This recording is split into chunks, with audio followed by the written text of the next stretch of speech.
warahmatullahi wabarakatuh.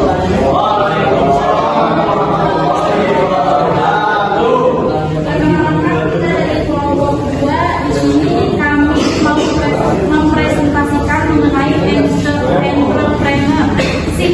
Oke, sebelumnya kita perkenalan dulu ya. Perkenalkan, nama saya Nadia Salsabila Mahendra. Perkenalkan, nama saya Melayani.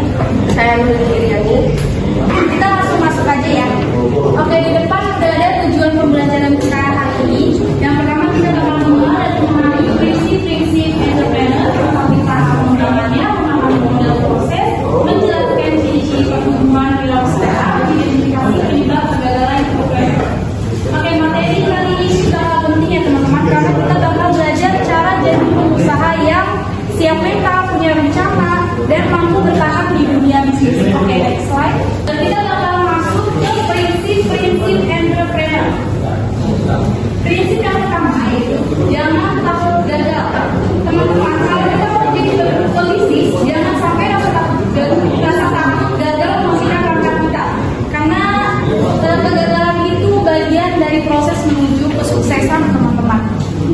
Karena banyak pengusaha di luar sana ya yang udah sukses, sebelumnya juga pasti mereka mengalami kegagalan. Terus ada juga penuh semangat, kreatif dan inovatif, berpikir matang, mengambil keputusan, sabar, optimis, ambisius, pantang menyerah, peka terhadap peluang pasar, menjalankan bisnis secara etis, mandiri, jujur yang tadi udah disampaikan sama kelompok sebelumnya. Jujur ini termasuk prinsip paling penting ya dalam dunia bisnis untuk apa? Untuk menarik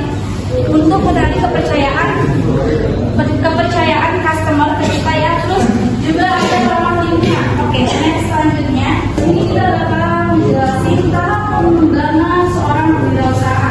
Yang pertama yaitu ada tahap memulai. Di tahap ini kita bakal mencari ide bisnis, memilih modal dan membuat rencana.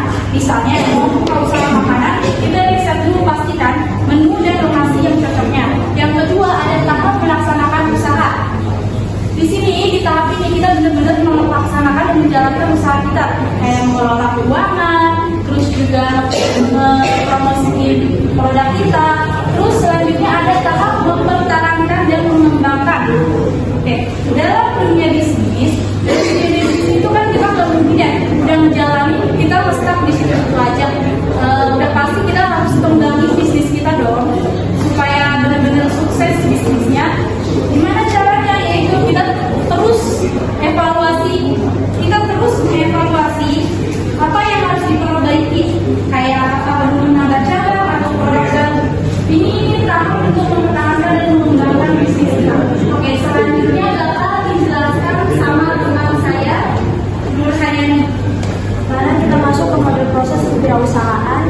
Yang proses ini terdiri dari 4 tahap. Yang pertama, innovation atau inovasi, dorongan berprestasi, rasa ingin tahu atau berani mengambil resiko. Yang kedua, triggering event, pemicu seperti PHK, tidak puas kerja atau faktor usia. Yang ketiga, implementation, kesehatan mental, yang tinggi, risiko bencana. Yang keempat, tim yang solid, strategi mantap, konsumen dan investor.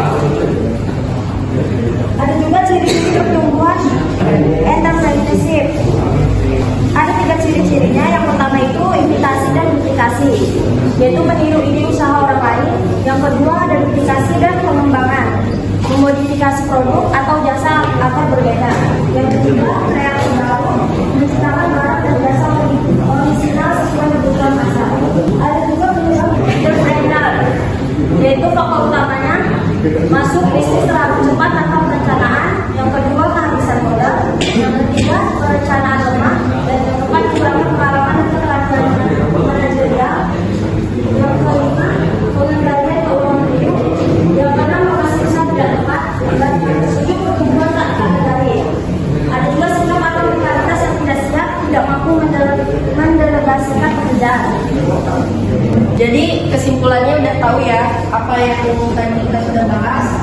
Tujuan dari materi ini, pelajaran kali ini yaitu kita sudah mengenal dan memahami prinsip-prinsip entrepreneur. Kemudian kita juga sudah sudah memahami model proses kewirausahaan. Tahapan-tahapannya juga sudah kita pahami di sini. Selanjutnya mungkin sesi tanya jawab ya. Silakan.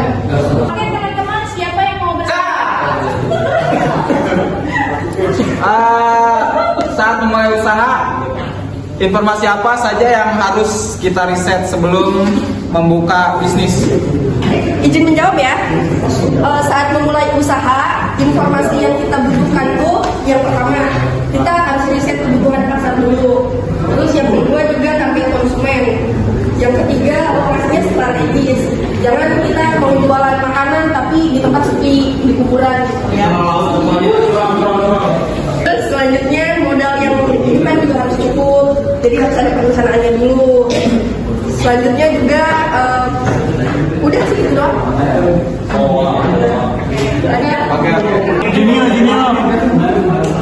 Mau nanya tentang jelaskan perbedaan antara inovasi produk dan inovasi proses. Tadi yang ditanya sama Junior, jelaskan perbedaan antara inovasi produk sama proses ya. Inovasi produk itu menciptakan barang atau jasa baru, misal minumannya rasanya unik. Terus inovasi proses itu memperbaiki cara produk atau layanan, misal sistem pemesanan online seperti itu. Junior, apa Junior?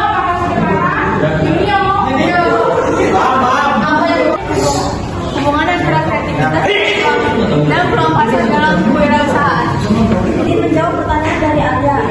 Apa hubungan antara kreativitas dan peluang pasar dalam kewirausahaan? Kreativitas memunculkan ide baru yang bisa menjawab kebutuhan pasar. Semakin kreatif, semakin besar peluang menemukan celah bisnis yang belum digarap orang lain.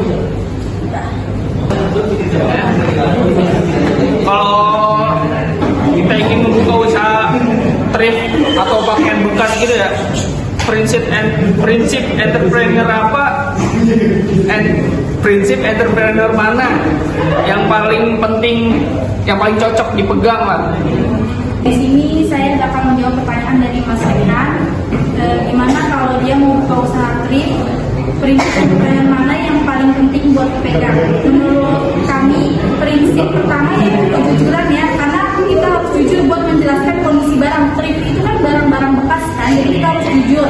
Terus yang kedua ada kreativitas, yaitu penataan dan promosinya. Bagaimana kita harus kreatif lah. Terus serta peduli lingkungan, karena thrift mendukung daur ulang. Makanya kita harus pegang prinsip peduli lingkungan seperti itu.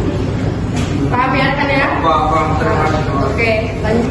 Bagaimana Anda mengevaluasi keberhasilan bisnis Anda? Dan apa indikator kinerja yang paling penting untuk diukur? Menjawab pertanyaan dari Nizar ya, bagaimana Anda mengevaluasi keberhasilan bisnis Anda dan apa indikator kerja yang paling penting untuk diukur. Jadi untuk mengevaluasi dari bisnis yang kita kembangkan, keberhasilan bisnis itu bisa dievaluasi dari dua hal. Ada yang dari segi keuangan sama non keuangan. Nah, terus dari sisi keuangan, indikator pentingnya itu adalah keuntungan, arus kas yang sehat, dan pertumbuhan penjualan. Sedangkan dari sisi non keuangan, yang utama adalah kepuasan pelanggan, selanjutnya loyalitas, serta kemampuan bisnis bertahan dan berkembang. Seperti itu. Ya.